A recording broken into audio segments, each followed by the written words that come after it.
बिस्मिल्लाहिर्रहमानिर्रहीम, अस्सलामुअलैकुम, सुबह खैर। आप देख रहे हैं एक्सप्रेसो, मैं हूं हिना आदिल और मैं हूं अली अनीक सैयद। उम्मीद आप खैर आफियत से होंगे। और जनाब, आपको बैसाखी की बहुत बहुत बधाइयाँ हों।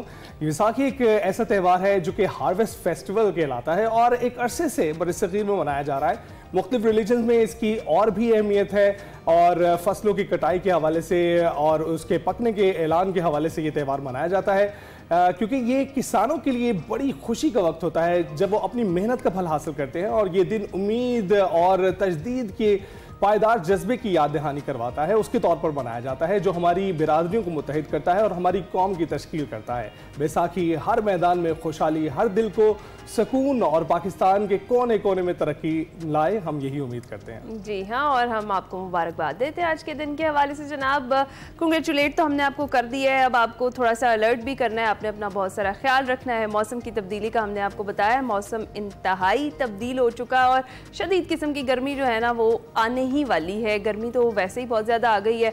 अलर्ट जारी कर दिए गए हैं जी हीट वेव के हवाले से। ऑलरेडी कहा गया था कि हो सकता है कि जो बच्चों की जो समर वेकेशंस है उनको भी जल्दी करना पड़े हीट वेव के पेश नज़र, तो हीट वेव का खदशा जारी कर दिया गया है। और दर्जा हरारत ये बताया जा रहा है कि 6 से 8 डिग्री बढ़ने की पेशगोई है और आज से 18 अप्रैल तक सिंध, पंजाब और बलूचिस्तान में हीट वेव का इम्कान है। इसके अलावा KP, Kashmir, GB, central Punjab और इस्लामाबाद का भी दर्जा हरारत 4 से 6 डिग्री तक बढ़ेगा। हीट वेव वाले इलाकों में पारा 48 डिग्री से ऊपर जाने की पेशगोई की गई है। तो ऐसी सूरत हाल में आपने अपना बहुत सारा ख्याल रखना है, खास तौर पर अपने बच्चों का, अपने बुजुर्गों का भी बहुत ज्यादा ख्याल रखना है, क्योंकि जब हीट वेव का खदशा होता है इस सूरत हाल में अगर आप बाहर निकलते हैं तो आपको एहतियात करनी पड़ेगी, आपको हाइड्रेटेड रहना पड़ेगा, यानी आपको पानी बहुत ज्यादा जो है उसकी इंटेक करनी पड़ेगी। हवाले से हमें अपने नाज़रीन को फौरन आगाह कर देना चाहिए। हाइड्रेशन की जिस तरह से बात कर रही है ना कि हाइड्रेटेड रहना इसलिए भी जरूरी है कि अब जनाब डेंगू का मौसम भी आ गया है और डेंगू के मौसम के असरात मुझे भी फील हो रहे हैं। आपके प्लेटलेट्स काउंट गिरे तो उनको बचाने के लिए आपको अपने आप को हाइड्रेटेड रखना पड़ता है। डेंगू का कोई इलाज नहीं है, सिर्फ आपको एक पैनाडोल की गोली दी जाती है और इंतजार को कहा जाता है कि कब आपके प्लेटलेट काउंट्स वापस जाएं। इसीलिए एहतियात इलाज से बेहतर है। आपने अपना बहुत सारा ख्याल करना है। जब आप बाहर निकले तो मॉस्पल वगैरह जरूर लगाइए। और अब वो टाइम आ गया कि हुकूमत को भी थोड़ी सी तवज्जो देनी चाहिए, जो डेंगू के स्प्रेज हैं वो करवाने चाहिए ताकि इस मच्छर की अफजाइश है वो ना हो सके। क्योंकि जब हम उस सूरत में करते हैं ये सारे मामला, जब पानी सर से ऊपर चला जाता है और बहुत हद तक पेशेंट्स जो है उनका काउंट, उनका नंबर बढ़ चुका होता है, तो अभी से एहतियात करनी चाहिए हमें इंडिविजुअली भी, और हम जो बात कर रहे हैं कि हमारी हुकूमत को भी इस तरफ तवज्जो देनी चाहिए। तो जनाब, फेस्टिविटी तो चल रही है, एक तो गर्मी अरूज पर है, दूसरा PSL 10 का जो जोश और जज्बा अली वो अरूज पर चल रहा है। और क्या मैचेस हो रहे हैं, क्या जबरदस्त मैचेस हो रहे हैं। आपको ये बताते हैं कि जी पाकिस्तान सुपर लीग सीजन 10 हमने बताया जारी है, जिसमें गुज़िश्ता रोज जो कोयटा ग्लैडिएटर्स ने टॉस जीतकर कलंदर्स को पहले बैटिंग की दावत दी। लाहौर कलंदर्स ने फखर जमान के 67 और सैम्बलिंग्स की 50 की बदौलत मुकर्ररा 20 ओवर्स में 6 विकेटों के नुकसान पर 219 रन बनाए और ग्लैडिएटर्स को जीत के लिए 220 रन का हदफ दिया। कलंदर्स ने 220 रन के हदफ के ताकुब में कोयटा ग्लैडिएटर्स ने बैटिंग का जब आगाज किया तो साउद शकील सिर्फ 1 रन बनाकर 2 के मजमूई स्कोर पर पवेलियन लौटे। उन्हें शाहीन शाह अफरीदी ने अपना निशाना बनाया था। अगर मैं थोड़ा सा रिकैप दूं अभी तक के मैचेस का, तो जी पहला मैच हुआ था इस्लामाबाद वर्सेस लाहौर कलंदर्स, जो कि जीता था इस्लामाबाद यूनाइटेड ने। पेशावर ज़ल्मी वर्सेस कोयटा ग्लैडिएटर्स का ये दूसरा मैच था जिसमें फतह हासिल की थी जी कोयटा ग्लैडिएटर्स ने। और कराची वर्सेस मुल्तान के मैच में कराची किंग्स जीत हासिल कर सके थे।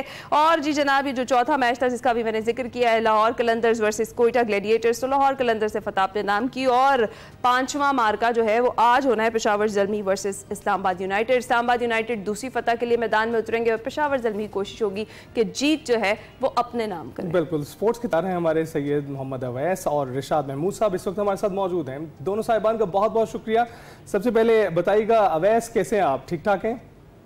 मैं अल्लाह का शुक्र, आप सुनाएं? ठीक है, बिल्कुल ठीक ठाक। PSL का जो जज्बा है अभी आप देख ही रहे हैं, हम भी मैचेस देख रहे हैं, काफी अनएक्सपेक्टेड आउटकम आ रही है, हमारे खिलाड़ी जो है परफॉर्म करते हुए दिखाई दे रहे हैं। आपको क्या लगता है?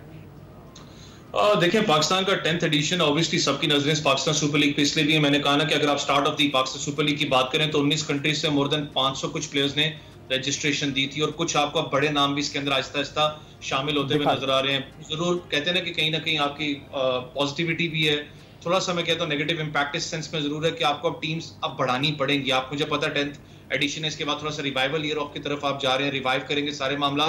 जितना आपके पास इस वक्त पूल ऑफ क्रिकेट आ रही है तो आपको इसको बढ़ाना पड़ेगा और वो बढ़ाएंगे, क्योंकि आप चाहते हो कि जो पूल ऑफ क्रिकेटर्स है वो ज्यादा बढ़े और उसके लिए आपको 2-3 टीम्स बढ़ानी पड़ेंगी। वेरस अभी तक जितने मुकाबले हुए हैं, सिवाय जब start of the Pakistan super league की बात करूं तो थोड़ा सा लगा कि यार अभी शायद वो जोश नजर नहीं आपको रहा, लेकिन जितने हाई स्कोरिंग गेम्स को चेस भी किया गया, खास करके आप देखें चाहे वो कराची किंग्स का मैच वो कि वन ऑफ दी मैं कहता हूँ बड़ा एक तगड़ा मैच था, क्योंकि आपको पता है कि टसल थी बेसिकली मुल्तान सुल्तान और कराची किंग्स के जो मामला चल रहे थे। उससे पहले अली तरीन की स्टेटमेंट की आप बात कर लें, फिर आपको पता है कराची किंग्स के ऑनर ने एक स्टेटमेंट दी थी, तो बड़ा एक मजे के इस वक्त कांटेदार मुकाबले। लेकिन थोड़ा सा क्राउड वाले मामले पे कराची फिर मैं कहता हूँ कि वो इश्यू बना हुआ जरूर, वो इस वक्त हाईलाइट हो रहा है। यहाँ पर पिंडी का क्राउड तो आपको अच्छा नजर आ रहा है, लेकिन ओवरऑल एक अच्छी आपको प्रेजेंस नजर आती है पाकिस्तान सुपर लीग की। लेकिन स्लो एंड स्टडी फिर मैं बातें करूंगा कि आपने तैयारी करनी है T20 वर्ल्ड कप के लिए, ठीक है लीग है, आप अपनी फ्रेंचाइजेस के ऊपर काम करते हो, आप चाहते हो कि फ्रेंचाइज आपको जीत के अपना फ्रेंचाइज जीते मेरी, जिसके ऊपर मैंने इन्वेस्टमेंट की हुई है। लेकिन बैक एंड पे कहीं ना कहीं जो अच्छे समझदार जो मेंटोर्स होते हैं, जो समझदार जो टीम के जॉनर्स होते हैं, उनके दिमाग में एक चीज जरूर होती है कि यार मैंने अपनी फ्रेंचाइज के ऊपर काम करना, इस सेंस में भी है कि मैंने अपने मुल्क को देखना है पाकिस्तान कहाँ पर वीक पॉइंट आपको नजर आ रहा है, चाहे ओपनिंग है चाहे मिडल ऑर्डर है, तो हमने यार एक रेयर टैलेंट भी उठा के अपनी टीम को देना है पाकिस्तान को। तो इस पे थोड़ा सा मैं कहता हूँ कि फ्रेंचाइजर्स को अभी भी काम करने की जरूरत है, क्योंकि जो स्टारडम होता है, मैंने कहा एक फ्रेंचाइज है बिजनेस मॉडल, आप स्टारडम पे जाते हो कि यार मेरे पास स्टारडम आए, आपकी टीम परफॉर्म करे, आपके पास नाम आए, फॉलोवर्स हैं। जो बेचारा लड़का जो एक यंग प्लेयर होता है, जो कि मैं कहता हूँ इमर्जिंग कैटेगरी से आ रहा होता है, वो कहीं ना कहीं स्टारडम में दबता जरूर है। तो बड़ा सही कह रहे हैं, बिल्कुल सही कह रहे हैं रिशाद साहब। Good morning. मुझे ये बताएं कि जिस तरह से हम फेस्टिविटी देख रहे हैं PSL 10 की, हम अपने पुराने जख्म भूल रहे हैं, नए से नए रिकॉर्ड बन रहे हैं, आप क्या कहेंगे? जी हाँ, ये है कि शुरू के 1-2 मैचेस जरा हल्के हुए, लो स्कोरिंग हुए, लेकिन उसके बाद फिर 2-3 मैचेस बहुत ही एक्साइटिंग हुए। जैसे वैसे भी कहा कराची किंग्स का जो मैच था कराची में, बहुत ही ज़बरदस्त रन चेस था और उसमें जेम्स विंस की भी सेंचुरी थी, रिजवान की भी सेंचुरी थी, तो बहुत ही ज़बरदस्त मैच था। लेकिन अनफॉर्चुनेटली 1000 भी लोग नहीं थे स्टेडियम में देखने के लिए, अप्रिशिएट करने के लिए। लेकिन ऑन द अदर हैंड पिंडी में बहुत अच्छा क्राउड आ रहा है, अच्छे मैचेस हो रहे हैं और कल लाहौर कलंदर्स ने भी बड़ी कन्विंसिंगली हराया क्वेटा ग्लैडिएटर्स को, और उससे पहले क्वेटा ग्लैडिएटर्स भी जीते थे। तो यकीनन एक अच्छा आगाज़ है, एक्साइटिंग प्लेयर्स भी हैं इस दफ़ा PSL में। बस मैं समझता हूँ कि थोड़े से अगर ग्रीन टॉप पिचेस बनाने की अब एक शुरुआत की जाए पाकिस्तान में, लेकिन मुश्किल लग रहा है। लेकिन कि न्यूजीलैंड में आप देखिए कि 8 में से 7 मैच हम हार गए थे, तो ज़रूरी है कि फास्ट पिचेस अब पाकिस्तान में बने, जहाँ पे इंटरनेशनल प्लेयर्स को इंटरनेशनली सक्सेसफुल होने की एक आदत पड़े, उनको अच्छे पिचेस पे बाउंसी पिच खेलने की। तो लेट्स होप इंशाल्लाह। राइट, तो अवैस आप बताइएगा कि इस वक्त पॉइंट्स टेबल पर लाहौर कलंदर्स सबसे ऊपर नजर आती है, कौन सी टीम्स अच्छा परफॉर्म कर रही हैं और आपको क्या लगता है कि सेमीफाइनल्स फाइनल्स तक कौन सी टीम्स जाने की तवक्को है? देखिए बड़ा क्विक, बड़ा अर्ली है मैं कहता हूँ इस वक्त बताना कि इतने ज्यादा मैचेस हुए नहीं, लेकिन जिस तरीके से कल लाहौर कलंदर एक स्पार्क आपको नजर आया था लाहौर कलंदर में, आप फील्डिंग यूनिट की बात कर लें, बॉलिंग यूनिट की बात करें, वो एक लड़ने वाले जो जज्बा था वो कल आपको नजर आ रहा था लाहौर कलंदर के। और डेरिल मिचेल ने यहाँ तक कहा कि जिस तरीके से क्वेटा ग्लैडिएटर्स या जो दूसरी टीम थी वो स्ट्रेच कर रही थी हमारे प्लेयर्स को, यंगस्टर्स को, तो वो एक अचानक ही जो सा स्पार्क जो सा वो बॉडी के अंदर हमारे नजर आया, वो कल आपको फील्डिंग यूनिट के अंदर नजर भी आया। लेकिन अगर पूरे में ओवरऑल सिनेरियो की बात करूं तो सबसे ज्यादा जो इस वक्त प्रेशर के अंदर होगा पेशावर ज़ल्मी होगा, क्योंकि आपको पता -4 वो जा रहे हैं इस वक्त रन अपना। अगर पूरे पॉइंट्स टेबल की बात करें, उनको बड़े मार्जिन की विक्ट्री चाहिए होगी आज जो वो इस्लामाबाद यूनाइटेड के खिलाफ खेलेंगे, प्रेशर होगा उनके ऊपर, बाबर आजम पे स्पेसिफिकली, क्योंकि आपने पिछले मैच में भी देखा उनसे तवक्को बहुत ज्यादा जो मामला पाकिस्तान क्रिकेट के अंदर चल रहे हैं। तो मैंने कहा ना कि जो इंडिविजुअल अगर पाकिस्तानी प्लेयर्स को उठा के देखूं तो आप उनके फेस एक्सप्रेशन से, चाहे वो प्रेस कॉन्फ्रेंस की बात करें, चाहे पाकिस्तान सुपर लीग के मुकाबलों की बात करूं, तो वो नजर आ रहा है कि वो एग्रेशन जो उनसे नजर आ रहा है। और अच्छी बात है, एग्रेशन आपको चाहिए होता है जब आप ऐसा पेस पैटरी बात करते हैं। बेशक आप एक टीम यूनिट है, लेकिन जब आप टीम्स के लिए खेलते हो तो आपको वो दोस्ती यारी साइड पे करके आपको एग्रेसिव रहना पड़ता है। और यही क्रिकेट का मजा है कि जब तक आप एग्रेसिव नहीं होगे वो मजा उसका खत्म हो। बिल्कुल सही कह रहे हैं। मैं बात करना चाहूँ, क्वेटा आपको पता है कि हमेशा टूर्नामेंट से अनफॉर्चुनेटली बाहर इसलिए भी होता रहा है कि उनका जो एक जेलअप स्क्वाड होता था बीच में जाके आपको पता टूटता था, जो एक विनिंग स्क्वाड उनका होता था। अच्छी बात है कि इस दफा उनका स्क्वाड कैरी करेगा आखिरी मैच तक, क्योंकि उनका बॉलिंग यूनिट बड़ा अच्छा आपको लगता है। कल बेशक उनकी परफॉर्मेंस अच्छी नहीं थी, लेकिन बैटिंग भी आप देखें उनके अंदर बड़े अच्छे लड़के मौजूद हैं। लेकिन कराची किंग्स शुक्र है धाड़ा है, पता आपको हमेशा कहते हैं कराची धाड़ेगा। टूर्नामेंट से पहले भी मुझे याद है कि बात हो रही थी कि स्क्वाड बहुत बड़ा है on the paper, on the field किस तरीके से परफॉर्म करेंगे वो नजर आया कि उनके पास एक बड़ा स्ट्रॉन्ग अपना मिडिल ऑर्डर की बात करें, ओपनर्स की बात करें, डाउन द ऑर्डर की बात करें, फुल पैक उनके पास है। लेकिन इरशाद साहब ने भी जो बात की ना विकेट्स की, थोड़ा सा मैं इन पे भी एग्री करूंगा कि मुझे खुशी कराची विकेट को थोड़ी देख के हुई थी कि एटलीस्ट उसके अंदर बाउंस था, ग्रीन विकेट थी, वहां पर बॉल मजे से बैट पे आ रहा था। ये चीज आपको करनी पड़ेगी। आप चाहते हो अगर आपके स्ट्राइक रेट बैट्समैन तगड़े बने तो आपको ऐसी विकेट्स बनानी पड़ेगी, क्योंकि फिर आप याद रखिएगा कि आपके ज़हन में है T20 वर्ल्ड कप जो कि आपने श्रीलंका में खेला, जो कि विकेट्स वहां पर स्पिनिंग होंगे, तो आपको उस मत के अंदर तैयारी भी करनी है। हाँ। आपको पहले बैट्समैन भी चाहिए। ऐसा ही है। रिशाद साहब जिस तरह से भी ओवैस बात कर रहे हैं कि आखिरकार को तैयारी हमें T20 वर्ल्ड कप की करनी है। अब हम देख रहे हैं हमारे सारे प्लेयर्स ही अच्छा परफॉर्म कर रहे हैं। फ़खर भी हमें फॉर्म में दिखाई दिए, अब्दुल्ला शफीक भी बड़ा अच्छा खेल रहे हैं। इसके अलावा दीगर जो पूरी हमारी PSL की अपनी टीम्स है वो बड़ा अच्छा खेल रही हैं। तो आपको क्या लगता है T20 वर्ल्ड कप के अंदर हम, जिस तरह से अवैस ने कहा कि अभी एग्रेसिव क्रिकेट भी खेली जा रही है, तो क्या हम इस काबिल होंगे एक ऐसी टीम तश्कील दें जो एग्रेसिवली प्ले भी करे और टफ टाइम दे दीगर टीमों को भी? जी देखिए, एक तो बहुत पॉजिटिव चीज़ जो इस PSL की शुरू से ही हुई है वो ये कि साइम अयूब ने बहुत अच्छा कमबैक किया है। थैंक गॉड वो अपनी इंजरी को से ओवरकम करके उन्होंने बहुत अच्छी 50 की। इसकी तरह फ़खर जमान ने बहुत अच्छा कमबैक किया, और ये दो बड़े की प्लेयर्स हैं पाकिस्तान के। बहुत ही ज़्यादा मैटर करेगा कि इन दोनों का फॉर्म में होना और एक बहुत एग्रेसिव ओपनिंग देना पाकिस्तान को, तो वो डेफिनेटली पाकिस्तान के लिए बहुत पॉजिटिव पॉइंट होगा। लेकिन अलबत्ता एक कंटिन्यूड मैं समझता हूँ एक क्वेश्चन मार्क बाबर आजम पे जरूर चल रहा है कि जिस तरह से वो 0 पे आउट हुए और मोहम्मद आमिर ने वो पूरा ओवर जो किया वो ही लुक्ड ऑल एट सी, और बिल्कुल उनकी समझ में नहीं आ रहा था कि बॉल को कैसे कोप करें। तो ये हैरत हो रही कि बाबर आजम का जो लीन पैच है एक तरह से वो किसी तरह से 40 या 50 तक तो पहुंच जाते हैं, लेकिन वो जो कमांडिंग उनकी बैटिंग होती थी, जो कवर ड्राइव्स होती थी, जो पुल शॉट्स होते थे, जो उनकी बैटिंग में जिसकी वजह से वो दुनिया के नंबर 1 खिलाड़ी हुए, इतने अरसे तक वो टॉप रहे रैंकिंग में, तो वो कॉन्फिडेंस उनमें नजर नहीं आ रहा है, विच इज़ वेरी सरप्राइजिंग कि अभी तक वो कॉन्फिडेंस वापस नजर नहीं आ रहा है। लेट्स होप के आइंदा PSL के आने वाले मैचेस में उनका वो कॉन्फिडेंस वापस आए, उनका फॉर्म वापस आए। उम्मीद तो यही कैप्टन भी है ज़ल्मी के, बिल्कुल बहुत उम्मीद। ज़ल्मी के कैप्टन भी हैं और ज़ल्मी के पास बहुत बड़ा स्क्वाड है, उसमें साइम अयूब, मोहम्मद हारिस भी हैं। वैसे आप बताइएगा, फ़खर ने बहुत अच्छा कमबैक किया है, साइम ने बहुत अच्छा कमबैक किया है, एक ओपनिंग जोड़ी हमें इस शेप में तो मिल सकती है, लेकिन बाबर आजम के हवाले से आप क्या कहेंगे और किस नंबर पर, किस दर्जे पर इनको खेलना चाहिए अगर वापस टीम में ये खेलते हैं तो?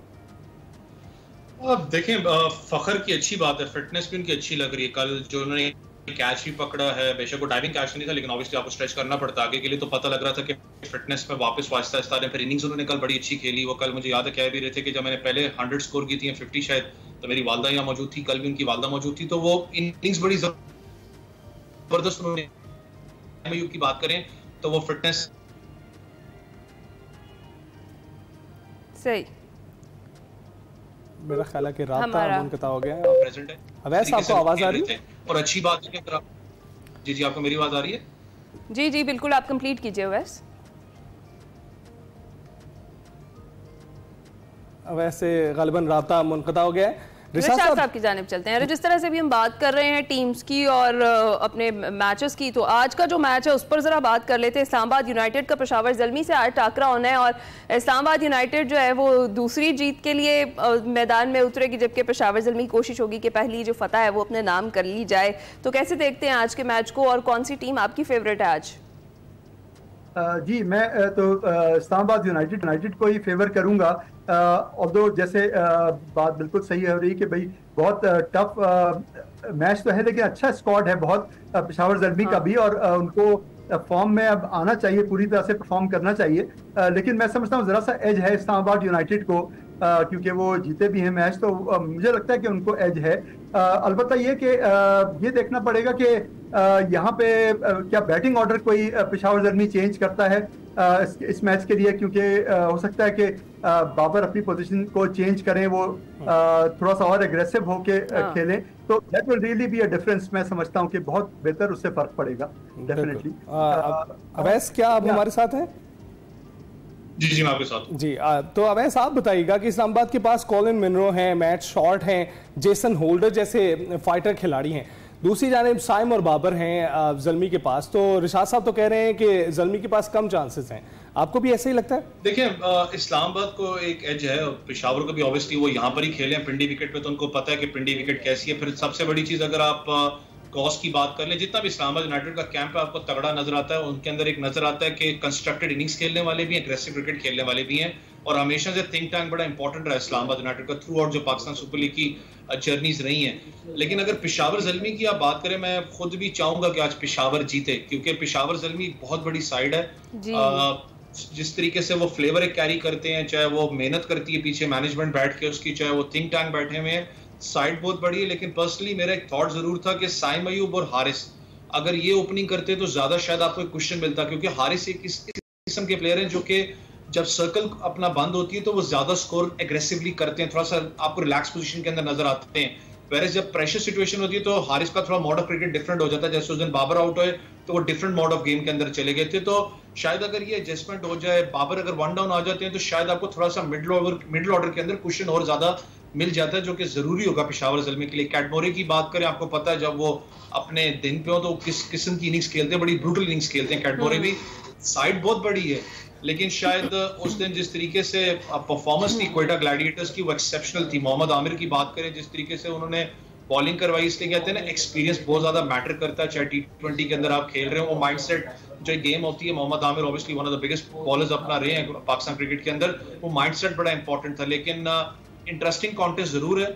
साइम अयूब के ऊपर सबकी फिर आज नजर होंगी, लेकिन मैं फिर कह रहा हूं कि अगर हारिस एंड साइम जाते हैं वो लिटरली बड़ी ब्रूटल आपकी ओपनिंग पार्टनरशिप होगी। दोनों टीम्स के पास भाई ऐसे प्लेयर्स हैं जो कि मैच का पांसा पलटने की जिद रखते हैं। देखते हैं कि आज का जो मैच है वो कौन सी टीम जीतती है। पिंडी वालों, आपने शिकायत का कोई मौका नहीं देना है और आप लोगों ने जरूर जाना है। शाम 8 बजे मैच है जी पिंडी क्रिकेट स्टेडियम में, PSL 10 का आपने जरूर देखने के लिए जाना है। और हमारी सारी दुआएं हमारी टीम के साथ है, क्योंकि सारी हमारी टीम है, जो भी जीत रहा है जो भी हार रहा है वो हम सब उसकी खुशी जो है वो सेलिब्रेट कर रहे हैं। हम जाएंगे छोटी सी ब्रेक पर, आप कहीं मत जाएगा।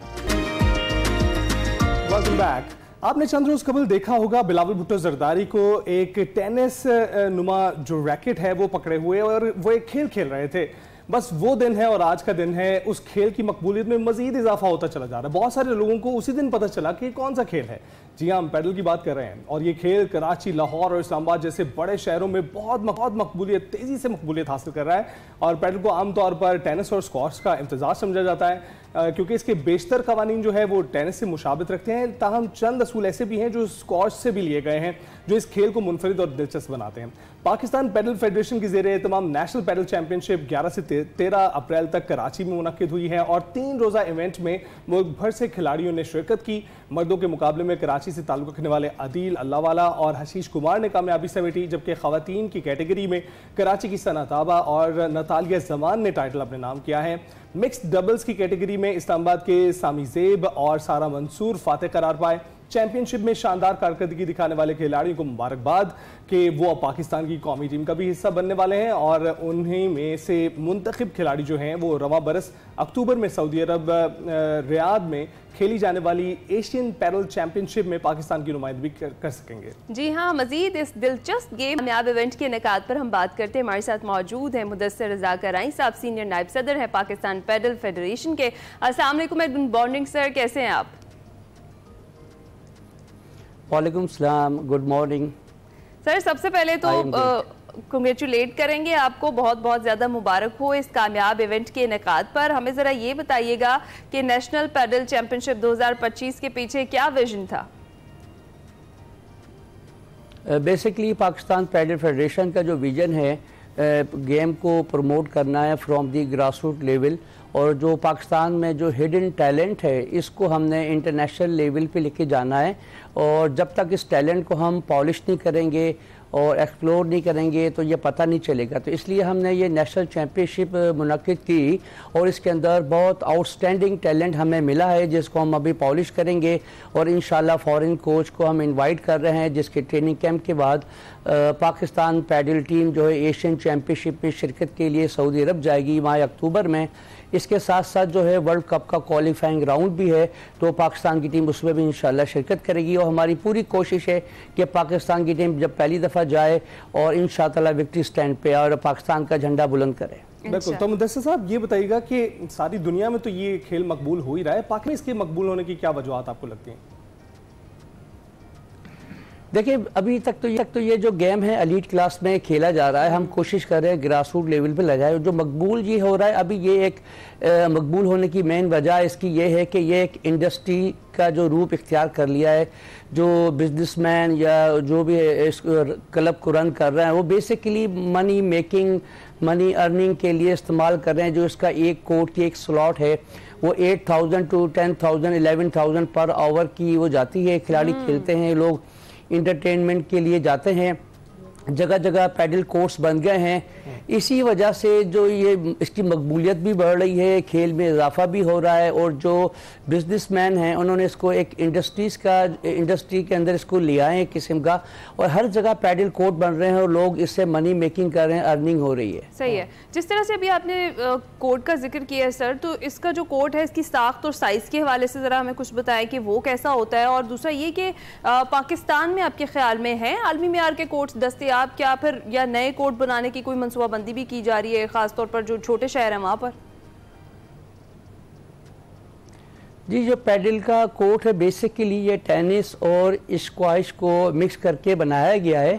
10 बाय 20 मीटर का जो इसका कोर्ट है और पीछे इसके बैक साइड पे गिलास लगा होता है। इसकी हाइट 8 फीट होती है और सेम जो इसके अंदर पॉइंट टेबल हैं वो टेनिस की तरह ही होते हैं। 15, 30, 40 एंड गेम अप होते हैं। बेस्ट ऑफ 3 का गेम होता है।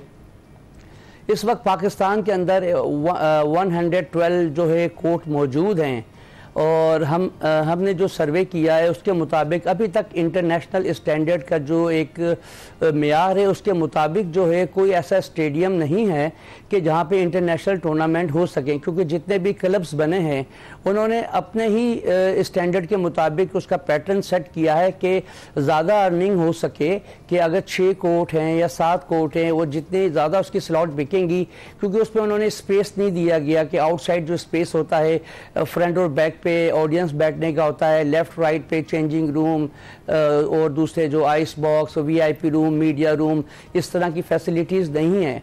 अभी तक हमारे सामने कोई ऐसा क्लब या ग्राउंड नहीं आया है जो कि इंटरनेशनल स्टैंडर्ड का हो, और मैं समझता हूँ कि जैसे CDA और पाकिस्तान स्पोर्ट्स बोर्ड ने इनिशिएट किया है, उन्होंने मंजूरी दी है पैडल कोर्स की, तो मैं समझता हूँ कि उसके अंदर हमने उनको थोड़ा सा एडवाइस भी किया है कि आप जो भी कोर्ट बनाएं उसको स्टेडियम के लिए बनाएं ताकि स्टेडियम टाइप का पैडल कोर्ट हो और इंटरनेशनल टूर्नामेंट वहाँ पे मुनक्किद हो सके। इंटरनेशनल पैडल फेडरेशन ने पाकिस्तान को FIP international bronze tournament allot किया हुआ है। जैसे ही हमारे पास एक इंटरनेशनल स्टेडियम आ जाएगा तो हम इंटरनेशनल टूर्नामेंट करवाएंगे। ये तो बहुत ज़बरदस्त बात हो जाएगी। तो अभी ये बताएं कि पाकिस्तानी खिलाड़ियों के लिए इंटरनेशनल इवेंट्स में शिरकत की कोई हिकमत अमली अपनाएगी, क्योंकि आपने पहले भी जिक्र किया था कि कुछ टीम्स को सऊदी अरब भेजा जाएगा, इस बारे में बताएं। जी हाँ, अभी तक पाकिस्तान के 2 खिलाड़ी जो हैं इंटरनेशनल सर्किट के अंदर अपनी जगह बना पाए हैं और पार्टिसिपेट करके आ चुके हैं, जिसमें एक मोहम्मद अजीज़ खान हैं। वो लास्ट मंथ ही हांगकांग के अंदर उन्होंने पाकिस्तान की नुमाइंदगी की और वो क्वार्टर फाइनल तक गए। इससे पहले अदील अल्लाह वाला UAE के अंदर लास्ट ईयर दिसंबर में पाकिस्तान की उन्होंने नुमाइंदगी की है और अभी वर्ल्ड रैंकिंग के अंदर भी वो आगे हैं। और नेक्स्ट हमारा जो पार्टिसिपेशन है वो एशियन पैडल चैम्पियनशिप के अंदर है, जिसके अंदर मैन एंड वुमेन की टीम पार्टिसिपेट करेगी। इसके अलावा जो वर्ल्ड कप का क्वालिफाइंग राउंड है इसके अंदर भी हम पाकिस्तान की टीम भेजेंगे। उसकी बिल्कुल भरपूर तैयारी कर रहे हैं और इंशाल्लाह ताला और भी जो इंटरनेशनल इवेंट आ रहे हैं, जैसे कि अभी ग्रास रूट लेवल से टैलेंट निकलना शुरू हुआ है और हम इसके बाद एक और पाकिस्तान रैंकिंग टूर्नामेंट करने जा रहे हैं, इसमें भी हमें टैलेंट मिलेगा। इसके बाद हम जितने भी इंटरनेशनल टूर्नामेंट आएंगे इन खिलाड़ियों को वहाँ भेजेंगे खेल। बिल्कुल सही है सर, जिस तरह से भी आपने भी जिक्र किया और एक आम तासुर भी यही है कि पैडल खेल एक महंगा जो मशगला है वो बन चुका है, खासतौर पर जिस तरह से एक कोर्ट के आपने रेंट की बात की, किराए की बात की, तो वो किस बुनियाद पर मिलते हैं, फी घंटा चार्जेस बहुत ज़्यादा होते हैं। तो क्या ये सिर्फ अमीर तबके का खेल आपके ख्याल में बनता जा रहा है, एलीट क्लास के लिए ही है, आम नौजवानों के लिए भी ये खेल किस हद तक काबिल रसाई है और आगे हो सकता है? देखें, अभी तक तो ये एलीट क्लास जो है वो इस गेम को खेल रही है, एंटरटेन हो रहे हैं, मगर जो क्लब्स बने हैं वो बेसिकली के उसे स्लॉट सेल करके अर्निंग बेसिस पे है। मगर पाकिस्तान पैडल फेडरेशन ने जितने भी क्लब्स हैं उनको हम लाइसेंस जारी कर रहे हैं, उनको ऑफिशियली रजिस्टर्ड कर रहे हैं, क्योंकि वो प्राइवेटली हैं, और जिनको हम लाइसेंस जारी कर रहे हैं उनको हम एक अपनी SOP ज़रूर बताते हैं कि जी आप ग्रास रूट लेवल पे जो भी टैलेंटेड या निचले तबके का कोई भी खिलाड़ी है, आप उसको जो एक्सेस देंगे अपने कोर्ट के अंदर फ्री ऑफ कॉस्ट, चाहे आप हमें पाकिस्तान पैडल फेडरेशन को एवरी वीक 3 से 4 स्लॉट हमें दें, हम जो भी ग्रास रूट लेवल के निचले तबके के जो बच्चे वगैरह होंगे, उन बच्चों को, जो टैलेंटेड बच्चे होंगे, उनको फ्री ऑफ कॉस्ट जो है हम वहाँ खेलने का मौका मुहैया करेंगे और उनको कोचिंग भी देंगे। इसके साथ साथ उनको रैकेट और बॉल, तो तकरीबन हमने 7 से 8 जो पैडल कोर्ट्स उनको लाइसेंस जारी कर दिए हैं, और उन्होंने इस बात का हमसे हमारे पास कम है, मैं चाहूंगी जाते जाते नौजवानों को कोई पैगाम भी दें आप। बस नौजवानों को हमारा यही प्रोग्राम है कि हेल्थी एक्टिविटी के अंदर इन्वॉल्व रहें, पैडल खेलें, और हमारी पूरी कोशिश है हमसे रब्ता करें, हम आपको free of cost padel court में रसाई देंगे ताकि आप वहाँ जाके खेल सकें और टैलेंट को अपना शो करें और पाकिस्तान का नाम रोशन करें। पाकिस्तान का नाम रोशन करें। बहुत बहुत शुक्रिया हमसे गुफ्तगू करने के लिए मुदस्सिर साहब। इस वक्त जो फेडरेशन अपना काम कर रही है उसके मुतालिक तो उन्होंने आगाह कर दिया है, नौजवान भी आगे बढ़कर ये खेल खेल सकते हैं, क्योंकि ये इम्तजाज है स्क्वॉश और टेनिस का, दोनों एलीट खेल हैं, तो ये भी एलीट खेल ही होगा। लेकिन नौजवान तेजी से इसमें शिरकत कर रहे हैं। बहुत सारे इस वक्त पैडल के जो इस वक्त कोर्ट्स हैं वो खुल चुके हैं, ना सिर्फ लाहौर, कराची, इस्लामाबाद में, बल्कि दीगर शहरों में भी इस वक्त खुल रहे हैं। तो ज्वाइन कीजिए, खेल कर देखिए, मजा आएगा। तो इसे कंटिन्यू कीजिए और इसे प्रोफेशनली भी परस्यू कर सकते हैं आप। हम ब्रेक के बाद हाजिर होंगे। वेलकम बैक टू एक्सप्रेसो जी। अब कुछ बात कर लेते हैं अमेरिका के नए तजारती टैरिफ और उसके आलमी मईशत और खुसूसी तौर पर पाकिस्तानी मईशत पर पड़ने वाले असरात के बारे में। गुज़िश्ता चंद हफ्तों में अमेरिका ने कुछ अहम फैसले किए हैं, जिनके तहत मुख्तलिफ ममालिक से दरामद की जाने वाली अशिया पर महसूलात यानी टैरिफ में नुमाया इजाफा भी किया गया, और इन अशिया में खासतौर पर इलेक्ट्रॉनिक, स्टील, मशीनरी और नई टेक्नोलॉजी से मुतालिक मसनूआत शामिल हैं। और अमरीकी हुकूमत का ये मौक़िफ़ है कि ये इक़दामात उनकी मकामी सनतों को तहफ़्फ़ुज़ देने के लिए किए गए हैं। ताहम दुनिया भर में माहिरीन माशियात इस पर तशवीश का इजहार भी कर रहे हैं कि कहीं ये फैसले एक नई तिजारती जंग की राह हमवार न कर दे।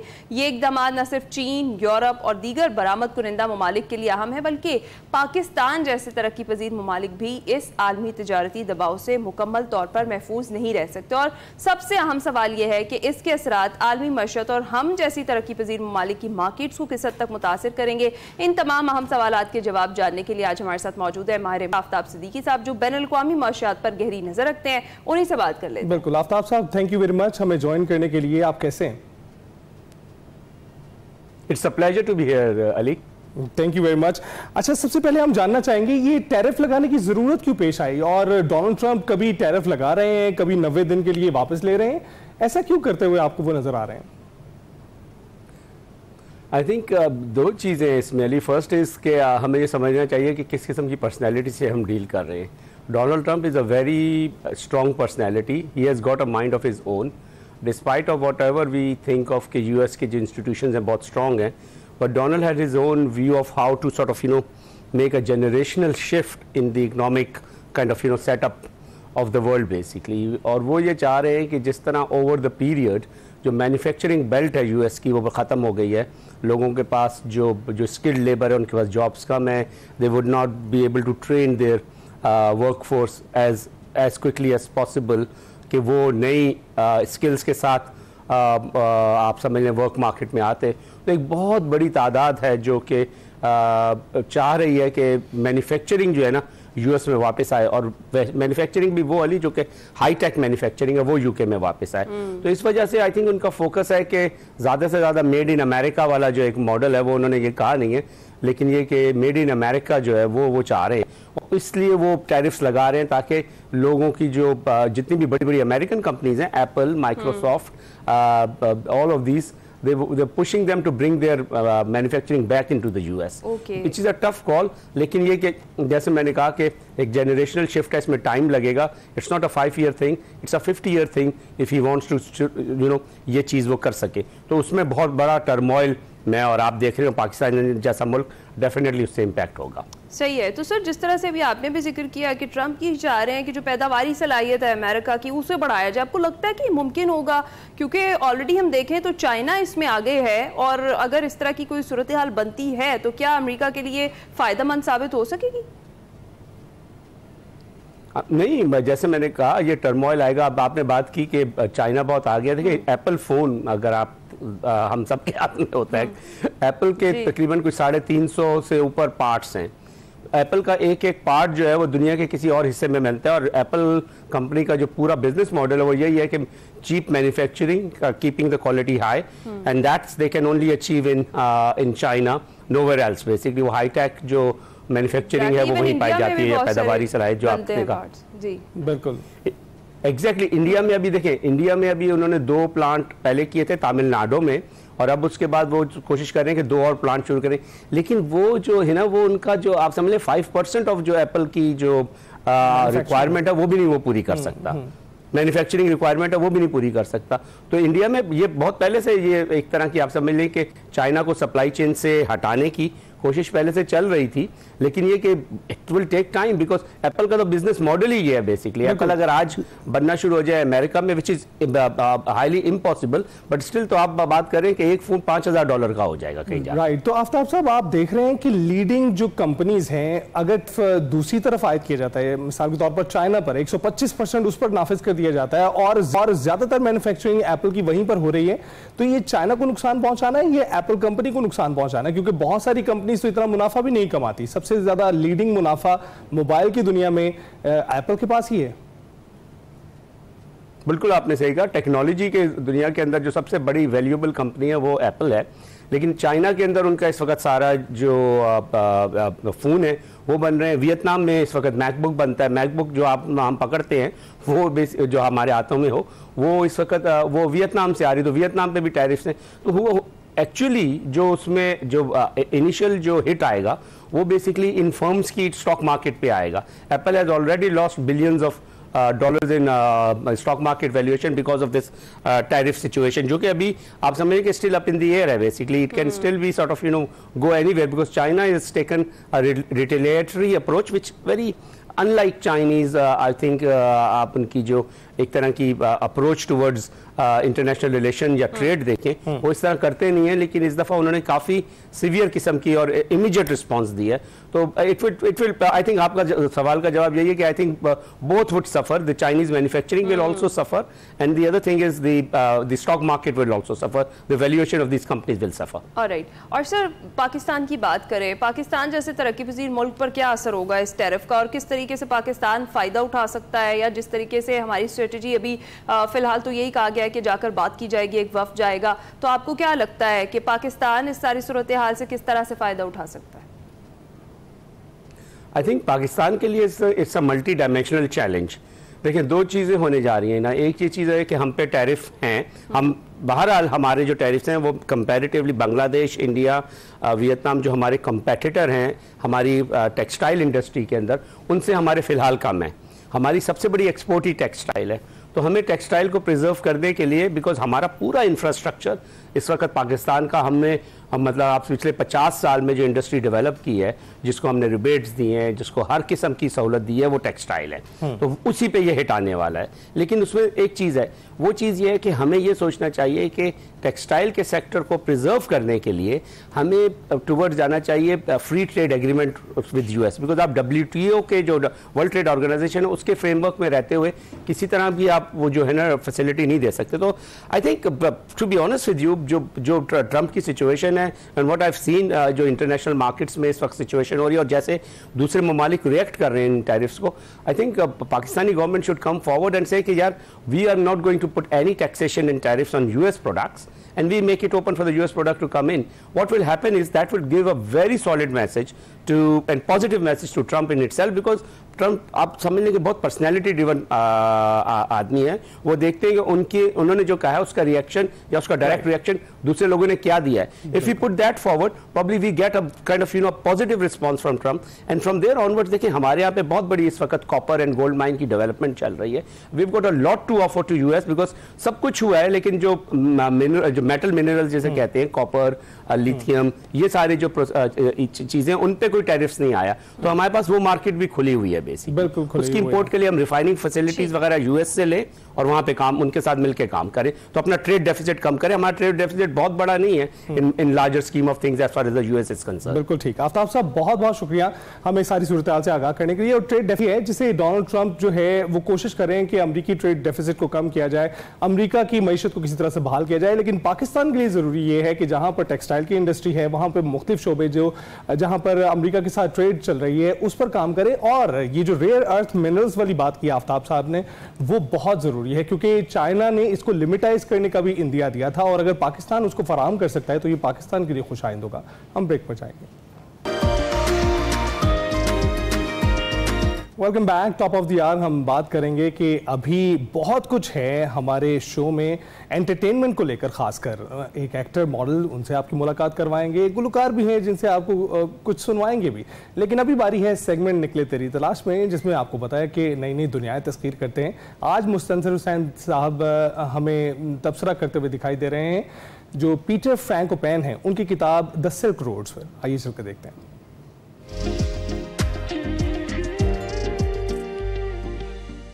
अस्सलाम वालेकुम, मैं हूं वकार अहमद और आप देख रहे हैं निकले तेरी तलाश में।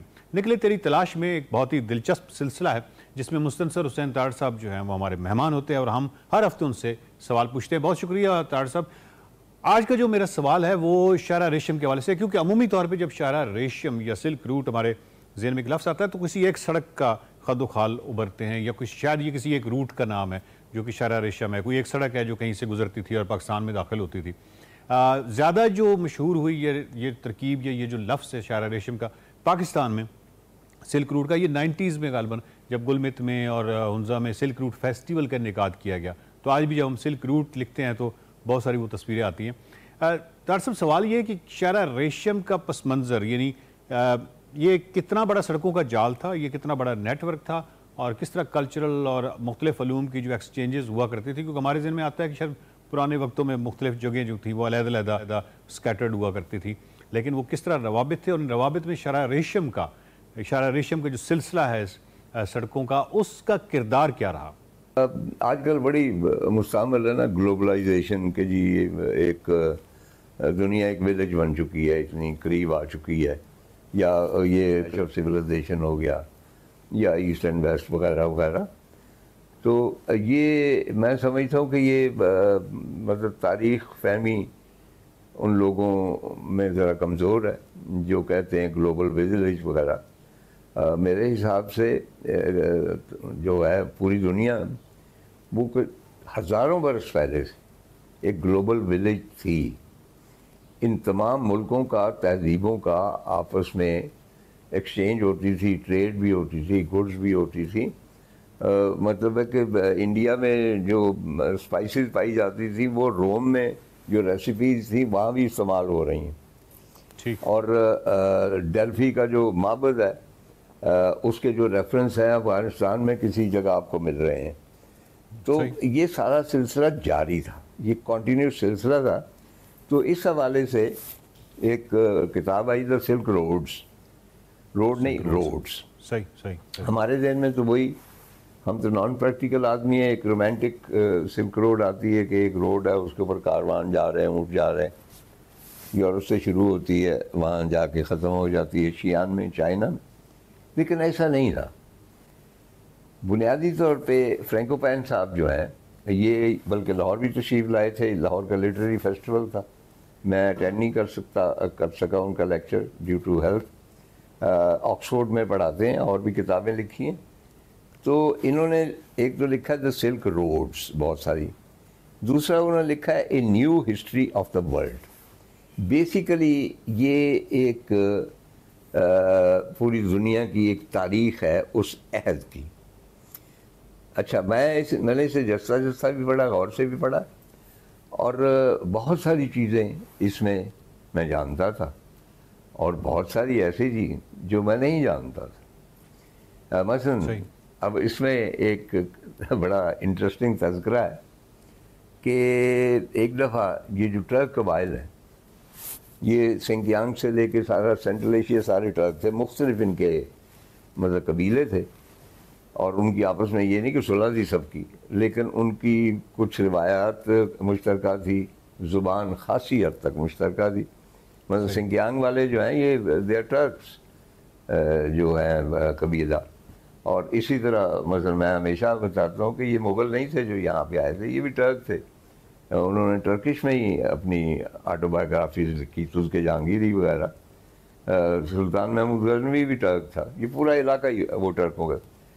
तो तब एक वो मुज़ाहिर परस्त थे, तो तब एक वो जो टर्क सुल्तान था कह लीजिए, या जो भी उनका बादशाह था, उसने सोचा कि भाई इन सब को इकट्ठा करने के लिए ट्राइब्स को, तो मज़हब हमारा एक होना चाहिए। यानी वो उसको मज़हब में इंटरेस्टेड नहीं था, वो सिर्फ ये चाहता था कि भाई ये सारे मुश्तरका तौर पे किसी एक बिलीफ पे, अब ये मुख्तलिफ चीज़ें जो हैं उनके ऊपर यकीन रखते हैं। तो उसने क्रिश्चियंस को कहा, यहूदियों को कहा और मुसलमानों को कहा कि आप अपने जय्यद आलम भेजें और हमें कन्विंस करें कि हम कौन सा मज़हब इख्तियार करें। उनमें एक से इब्ने फजलान, अच्छा इनकी एक किताब है वॉइड टू द वोल्गा बल्गार्स, उनको वोल्गा बल्गार का। अच्छा, इनका कहना है कि कहता है we halted in the country of the tribe of Turks, तुर्कों के एक कबीले के मुल्क में हम ठहरे, तो हमने ये देखा कि ये सारे या तो सांपों की परस्तिश करते हैं, या सारे इकट्ठे होके मछलियों की परस्तिश करते हैं, और या फिर जो उड़ते हुए बगले हैं, सारस हैं, ये उनकी परस्तिश करते हैं। चुनाचे ये तीन जो पोप की तरफ से एक बहुत जय्यद आलिम फाजिल आदमी क्रिश्चियनिटी का, उसको भेजा गया।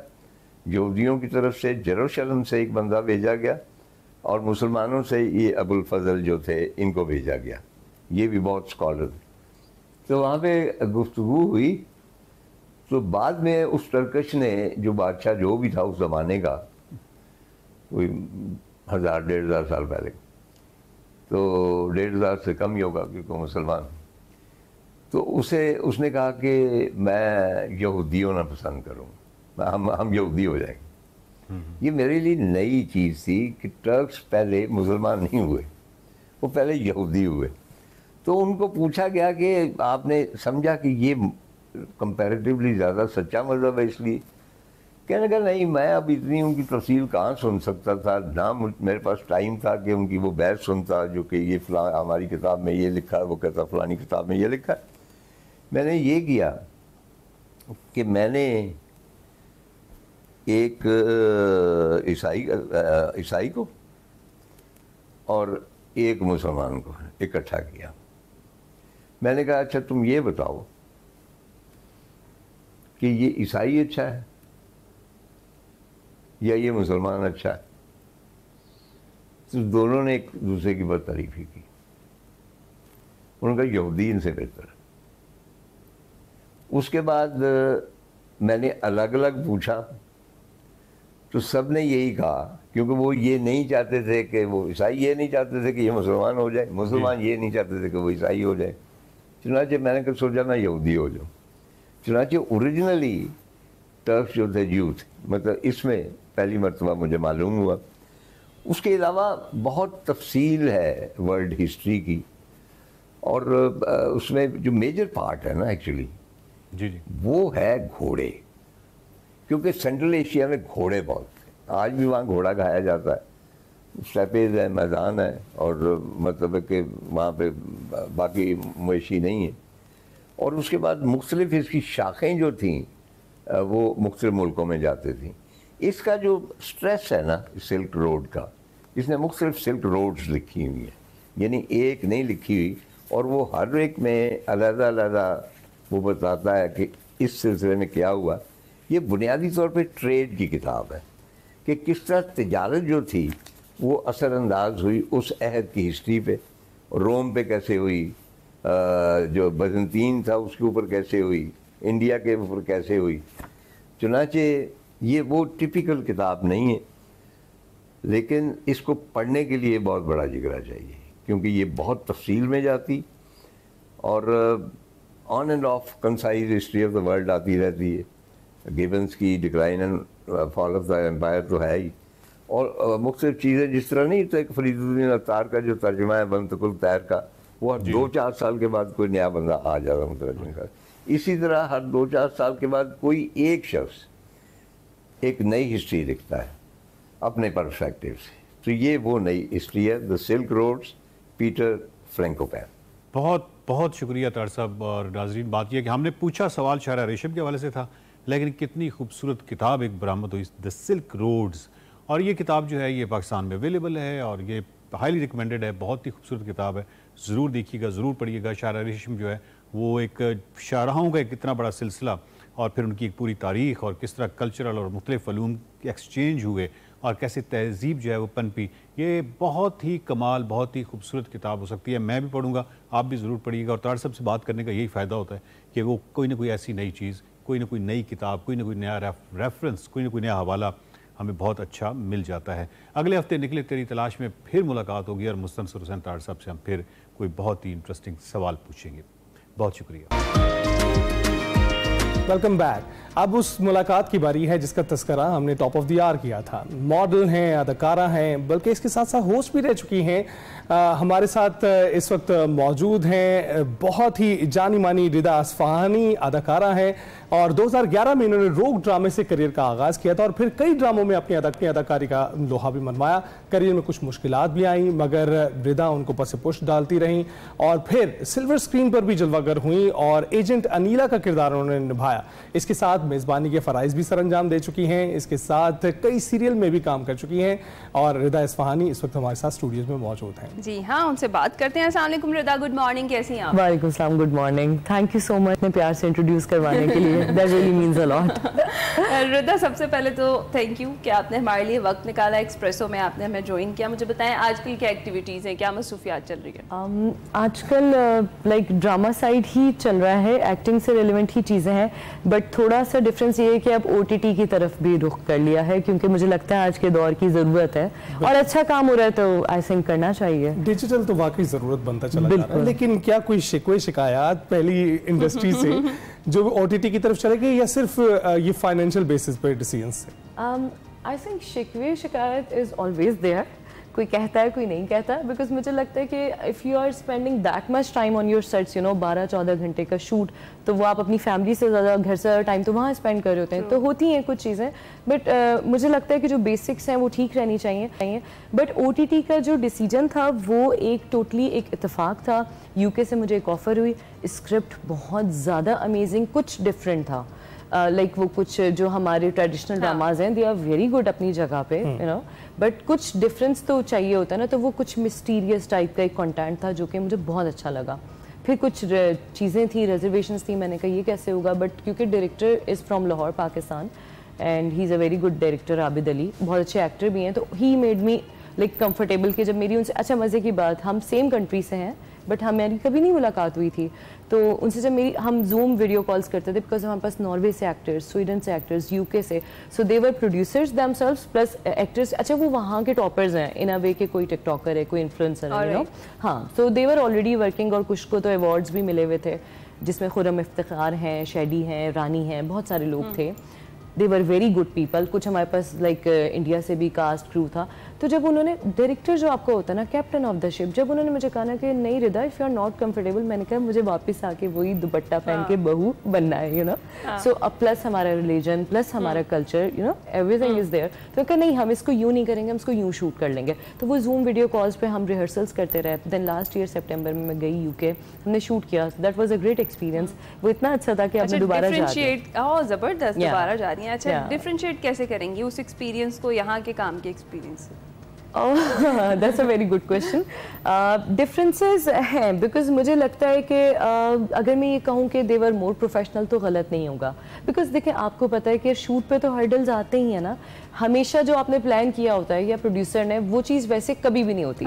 जैसे जब आप एग्जाम के लिए जो पढ़ के जाते हैं, हमेशा वो सब नहीं आता ना। तो आपको ना वहाँ पे ट्रबल शूटर होना चाहिए। आप अगर वहाँ पे पैनिक हो जाएं या एक्टर्स प्रोड्यूसर्स पे डालने लगे प्रोड्यूसर, तो that is not the solution. तो वहाँ पे मुझे ऐसे लगा कि प्रॉब्लम्स थी, ऑब्वियसली इतने कंट्रीज से लोग आए हुए हों, और एक ही मज़े की बात, हम नॉर्थ वेल्स में शूट कर रहे थे, तो वो बहुत बड़ा घर था, तो वहीं पे हम साथ में मतलब स्टे भी ऑब्वियसली अब अलग से आप होटल जाएंगे, you know we were shooting there and we were living there, तो बड़ा अच्छा होता था। 4 लोगों ने मिलकर नाश्ता बना लिया, किसी ने चाय बना ली, तो ऑब्वियसली उसमें चीज़ें होती हैं, बट उन्होंने उसको बड़ा लाइक स्मूथली और बड़ा जेंटली हैंडल किया। So I would appreciate that. Right, तो ये बताइएगा कि आप रमज़ान के आखिर तक तो प्रोजेक्ट्स मुकम्मल करती रही हैं अपने, अब कौन से प्रोजेक्ट्स पे काम कर रही हैं? अच्छा, अब ये है कि पाइपलाइन में कुछ चीज़ें हैं, क्योंकि रमज़ान के मिड में और लास्ट में मुझे इतनी सारी ऑफर्स हुई थी कि मुझे लगा था कि ईद ख़त्म होगी और चौथे दिन से मैं शूट पे होंगी, बट यू नो अगेन वैसा नहीं होता जैसे आपको लगता है। कुछ चीज़ें डिले होती हैं, और ईद के बाद हमारे यहाँ तो हॉलीडेज़ के बाद ऐसा डिले होता है ना कि 10-15 दिन तो यूँ ही निकल जाते हैं, जी अभी तो ईद गुजरी है, अरे गुजर गई, you know next. So this thing is के 2-3 चीज़ें हैं जिसमें कुछ न्यू चैनल्स भी हैं, जिसमें कुछ बहुत रजिस्टर्ड चैनल्स भी हैं। सो लेट्स सी जो पहले स्टार्ट होता है। सो यही है बस। सही है। अच्छा रिदा, हम आपने चूँकि होस्टिंग भी माशाल्लाह की है और कर रही हैं, आजकल भी करती रही हैं, तो मुझे ये बताएं कि इस एक्टिंग और होस्टिंग का जो एक्सपीरियंस है, ये दोनों अलग अलग कैसे हैं, और दोनों में से कौन सी चीज़ आपके दिल के ज़्यादा करीब है? Great question. दोनों बहुत अलग हैं, there is a huge difference. मतलब मुझे पहले लगता था कि स्टार्टिंग में सूप्स किए, सीरियल्स किए, थोड़ा बहुत समझ आया, TVC किया, बिल्कुल ही नहीं समझ आया। You know with in a friction of second आपको चेंज करना एक्सपीरियंस, वो खत्म हो गया है, अच्छा पता नहीं सही हुआ नहीं हुआ, you know as an actor you always think कि सही हो जाता, अच्छा वो हुआ। शॉर्ट फिल्म्स तो अभी आई हैं, टेली फिल्म्स होती थी, ये हुआ था, सॉन्ग सब कुछ डिफरेंट था, लेकिन जब मैंने होस्टिंग की ना तो मुझे मज़ा आ गया। अच्छा, मैंने कहा ये क्या हुआ, ये मैंने पहले क्यों नहीं किया, क्योंकि hosting teaches you a lot. वहाँ पे मतलब I hats off to you guys, मतलब ये बहुत सीरियसली बहुत मुश्किल काम है। You know you have that margin, if you are doing a serial or something, cut करें जी, दोबारा करेंगे जी, आई फॉरगॉट द लाइन जी, लाइन बताइएगा, क्यों बताइएगा, नहीं, होस्टिंग में ऐसा नहीं होता। स्पेशली जब आपके साथ को होस्ट है, तो आपको खुद को भी यू नो बैलेंस उसको भी करना है, ना आप उसको फंबल कर सकते हैं, ना आप उसकी बात काट सकते हैं, और you know you have to match that energy. So hosting is such a great thing. मुझे दोबारा कोई अच्छी ऑफर हुई तो मैं जरूर चले जरा फिर हमें आप एक शो की होस्ट है और उसकी ओपनिंग आप कर रही हैं, वो अब आपने करके दिखा। अच्छा, वो एक्ट्रेस कम होस्ट या just host? Just kidding. Okay. So opening for a show. अच्छा. Order इजाज़त है? जी जी प्लीज। अस्सलामुअलैकुम, मैं हूँ रिदा इस्फहानी, आपकी होस्ट, और आज मैं मौजूद हूँ XYZ एक्सप्रेसो के प्रोग्राम में।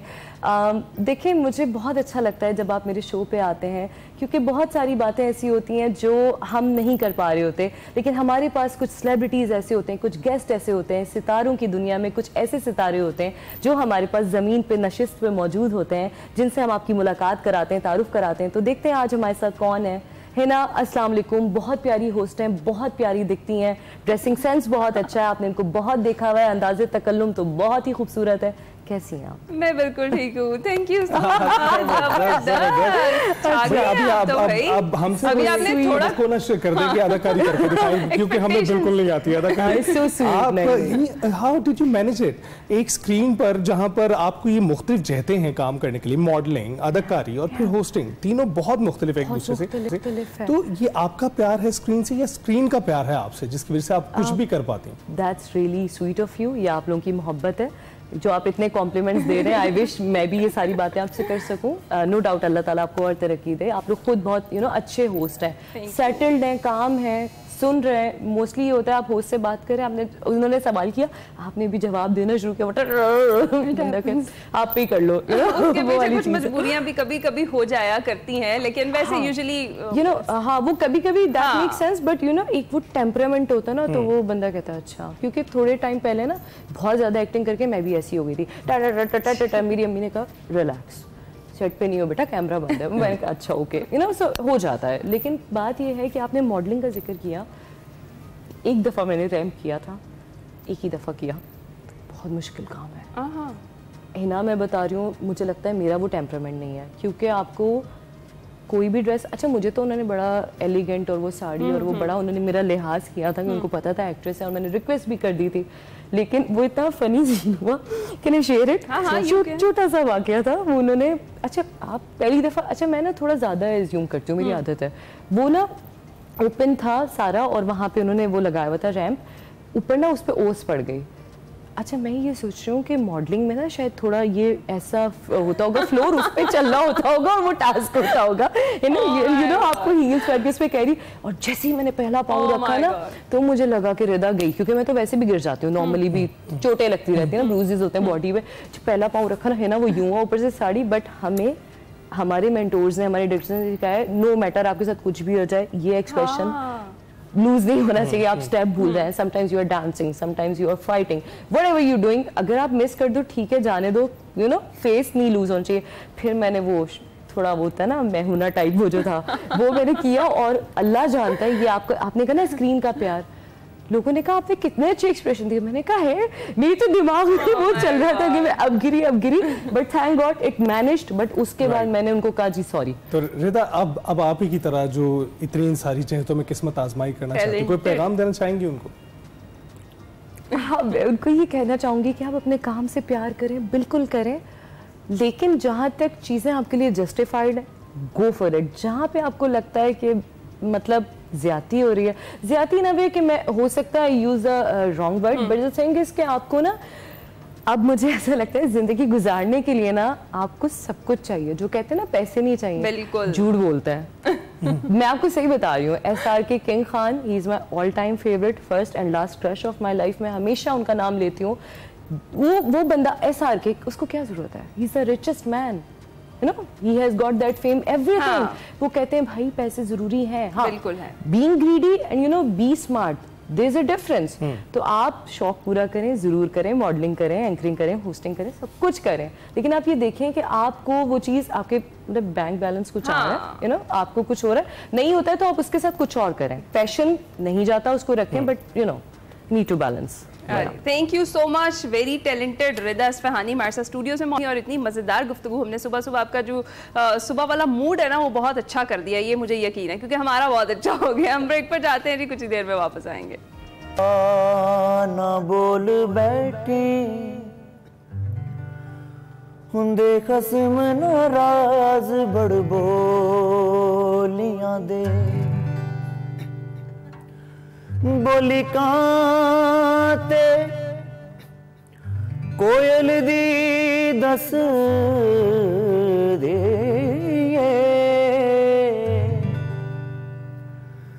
बड़े फर्क ने सजना बोलियां दे, जेड़ियां साईं दी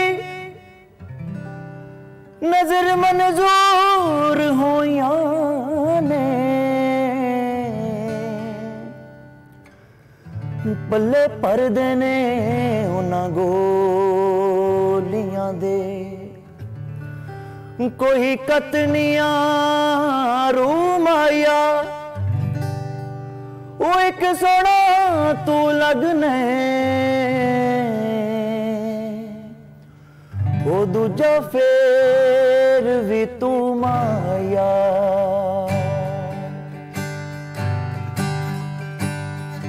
वे माया तेरे वेखण नूं,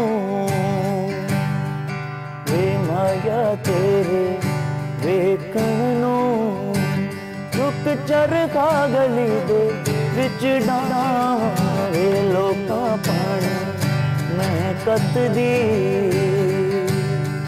वे लोकां पानी महकत दी, तंद तेरियां यादां दे पावां, वे माया तेरे वेखण नूं, रुक चरखा गली दे विच डावां, वे माया तेरे वेखण नूं।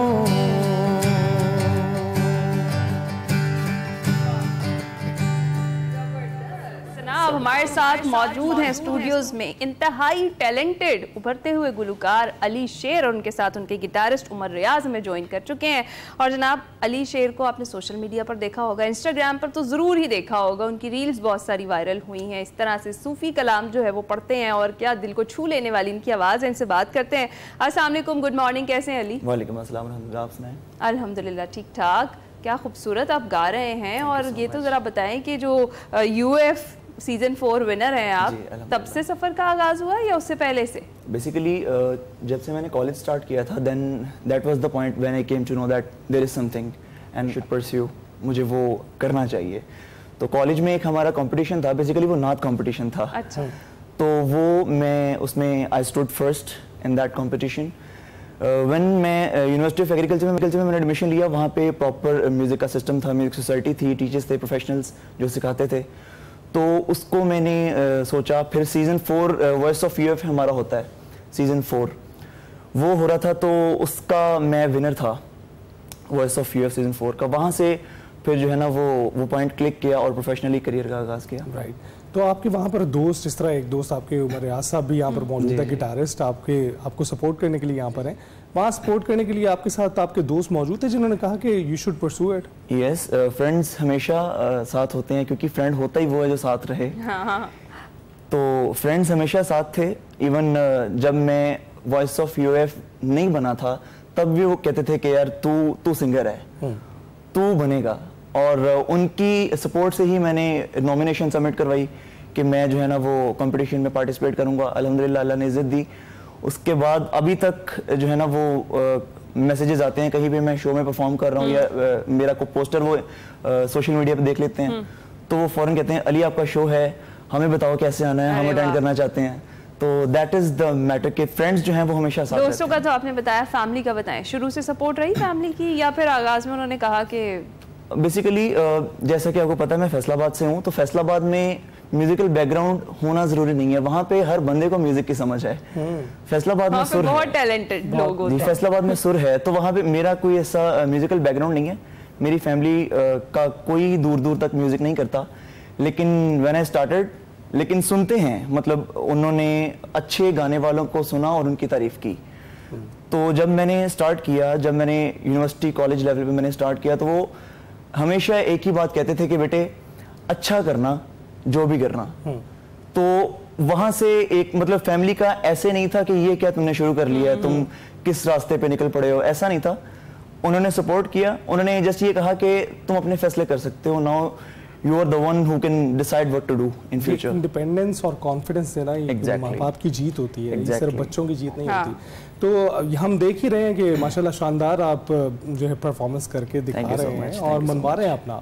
We wish you all the best. लेकिन इसके साथ साथ ये भी बताइएगा कि आप किसी को देखकर कुछ इंस्पिरेशन लेकर सामने आए हैं या आपने सोचा कि अली मैं ऐड करूं, सूफी जो गायकी है उस पर बहुत कम लोग आते हैं क्योंकि वो मुश्किल है बहुत, उसको निभाना और सीखना भी मुश्किल है। मैं मोस्टली नो डाउट सब कॉन्टिनेंट में बहुत अच्छे आर्टिस्ट हैं, अक्रॉस द बॉर्डर भी बहुत अच्छे आर्टिस्ट हैं, बट मेरी जो है ना वो आइडियल लिस्ट में, मतलब जिनको मैं फॉलो करता हूँ, उनमें फैसलाबाद के सिंगर अली अब्बास साहब, राइट। तो उनको मैं बहुत हमारे शो का अक्सर हिस्सा बनता है। एग्जैक्टली, मैं उनको ही देख के मुझे इंस्पिरेशन हुई थी कि मैंने सूफी किया करना है। और हमारी यूनिवर्सिटी में एक ऑल पाकिस्तान म्यूजिक कंपटीशन हुआ था, वहाँ पे वो जज थे। तो वहाँ से मतलब अली अब्बास साहब और इनकी फैमिली, अमानत अली साहब, असद अब्बास साहब इनके भाई मरहूम, वो मतलब ये फैमिली मेरी इंस्पिरेशन रही है। राइट, जबरदस्त, एक अच्छी इंस्पिरेशन आपने पिक की है। तो अब आपकी मौजूदगी का फायदा उठाते हैं और कुछ और सुनाइए। 7th पे करो।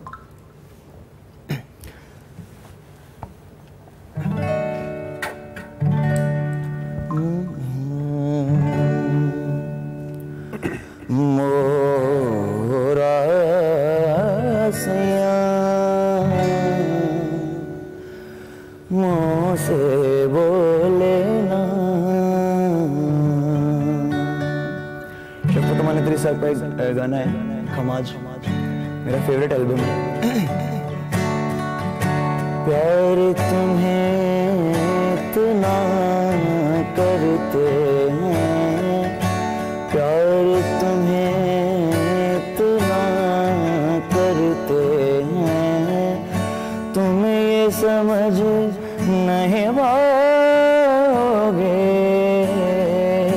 तुम ये समझ नहीं पाओगे,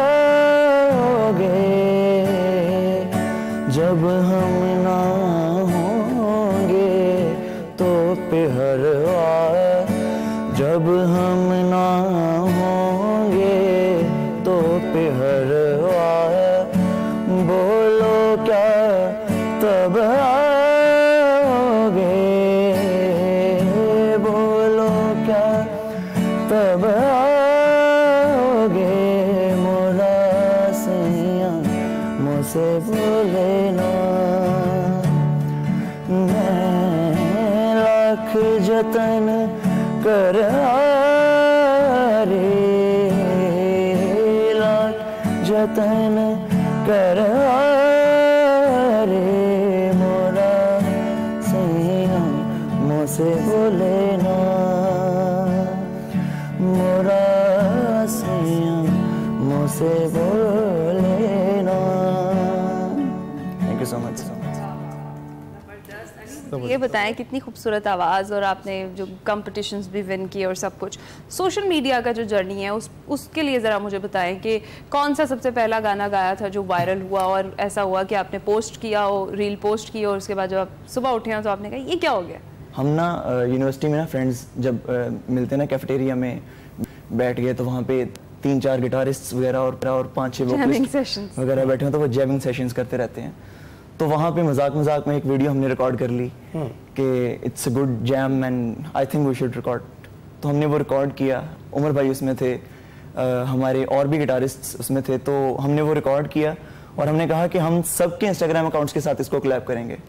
और जब हमने वो कोलैब किया तो सुबह उसके ऊपर पता नहीं क्या कुछ हो चुका था। अच्छा। सो वो एक कसीदे की वीडियो थी, तो दैट वाज द जहाँ से हमें ये फील हुआ कि we should do social media. अच्छा, फिर एंड पे हम आपसे वही सुन सकते हैं वो?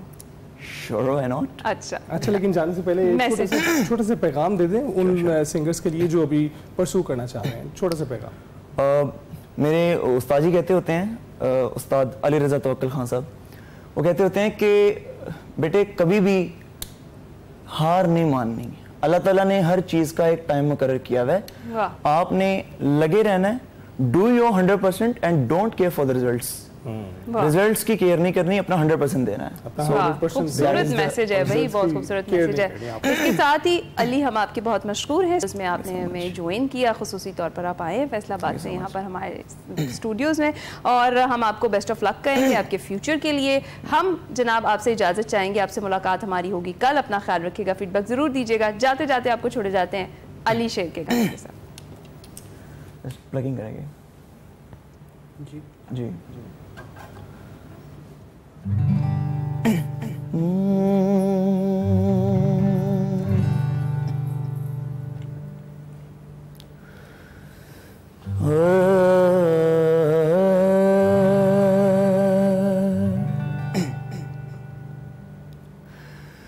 जहाँ में रहमतें लेकर हुसैन इब्ने अली आए, जहाँ में रहमतें लेकर हुसैन इब्ने अली आए,